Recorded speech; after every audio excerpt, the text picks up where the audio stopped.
Another reboot for the granddaddy of all superheroes. You know, the one that stands for truth, justice, and the American way. Hello to everyone watching, and thank you once again for tuning into RealScreenReviews.com and WeLiveFilm.com. I am movie critic Nick Iacobucci, and our next movie review is for Man of Steel. This adventure and summer movie tentpole opened around the world on the 14th of June, 2013, and stepping into the iconic title role of Superman/Clark Kent is Henry Cavill.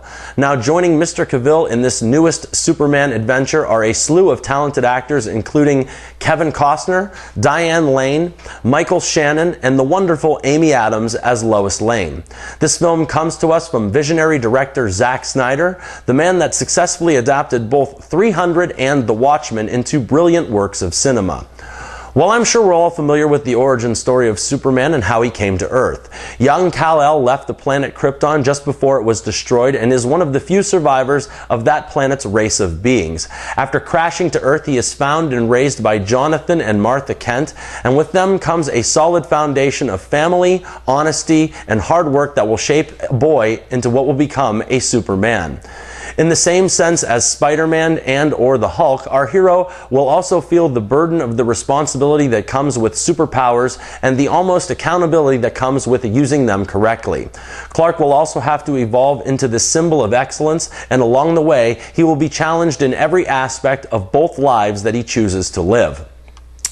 Well, people, I am going to begin with the Man of Steel himself, Henry Cavill, and I'll admit that when it came to him, I really didn't have very big expectations going into this thing.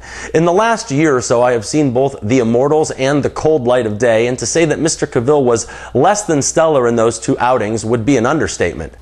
However, I am more than happy to say that Henry Cavill is as solid as steel in this motion picture, and he has definitely redeemed himself here. He brings a conflict and a complexity to the person of Superman that we have never seen before. If I was to pick one word to describe Christopher Reeve's take on Superman, I would use the word charming, but with Cavill, I would pick the word edge. Not only is he darker, but he is also not the hero that rescues cats from trees. No, this is someone at odds with their double life and the struggle to keep their secret, well, secret. Then as far as the man in red and blue, Cavill also pretty much nails it. He looks great in and out of the suit, and he has these eyes that fit the complexity of the character as well. When the time comes where he squares off against General Zod, he steps up to the plate and hits a home run. Cavill brings it every time that he has to, and his physical presence, spirit, and character all create someone truly heroic. Then this story is different from the Superman folklore that we're used to, but that is not a bad thing. In this story, more people survive the planet Krypton than just Kal-El, and this is a story-driven drama before it's anything else. This movie doesn't have very many funny moments, and the wholesomeness of this Superman character that was always so evident in other renditions of the past is completely missing now. Also, even though this is a different story, it is still an origin story, but this time we always get the sense that Superman is definitely an alien. Never in Man of Steel does Superman ever feel like an Earthling or a member of our species. No, instead, it always felt like he was on the outside looking in on us. Something else that was positive in Man of Steel was the acceptance of an alien race by humanity and how that was depicted realistically and not in a Hollywoodized standard. In the end, he's not really welcomed by society, and his stepfather's predictions and apprehensions proved to be more than valid. Then the music by Hans Zimmer is excellent, and even though I miss John Williams' signature score, it was just time to move on from that last project.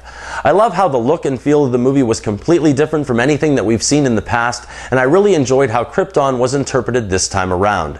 I can't begin to tell you how cool it was seeing Superman actually move faster than a speeding bullet, legitimately stronger than a locomotive, and able to leap small countries in a single bound. Russell Crowe was great in both voice and presence as Superman's father, Jor-El, and just like the late and great Marlon Brando, he could have been in the feature a little bit more. Crowe's performance is both significant as well as important, and actually just as important is Kevin Costner as Superman's Earth father, Jonathan Kent. Costner is definitely the moral compass that guides young Clark Kent on Earth, and his wife Diane Lane brings more to Martha Kent than other previous incarnations. Lawrence Fishburne is dead on as Perry White, but that really shouldn't surprise anyone, and Christopher Maloney and Richard Schiff are both good as secondary characters. Then Amy Adams works as Lois Lane because Amy Adams works well with Henry Cavill, and she brings to the screen a spunk and desire that you'd expect from this character. I thought that it was really cool that she actually investigates news stories and didn't just fall into life-threatening situations and scream for help. I also thought that it was cool that she had red hair like the Lois Lane from the 1950s TV show. Then Michael Shannon's portrayal as General Zod was strong, scary, and violent. This actor's physicality fits this role rather well, and he plays a straight villain much better than he played a comedic villain as he did in last summer's Premium Rush. Now, I believe Man of Steel to not only be a standout film when it comes to superhero films, but it is a standout film for movies in general. When Superman is flying through the air, it actually looks realistic, and this is the first Superman film where the action is pretty much flawless. From buildings toppling down to Soup's cape blowing in the wind, Man of Steel pretty much gets it correct start to finish. Okay, there are a few things on the downside or some nitpicking issues. I think that Snyder uses one too many Tony Scott camera techniques, and the whiz-bang visual style got old a few times.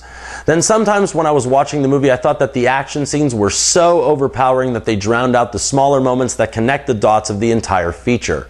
Also, when General Zod shows up, that's when the movie began to feel like we were on familiar ground, and the entire story arc of this feature was very reminiscent of last year's brilliant The Dark Knight Rises. Finally, only in its third act does the intelligence start to wane, but you will probably be too wrapped up into the movie to even care. At right around 2 hours and 20 minutes, Man of Steel flew by, no pun intended, and is the definition of a movie epic. This film is a big and grand spectacle, and it is the reason that people go to the movies in the first place.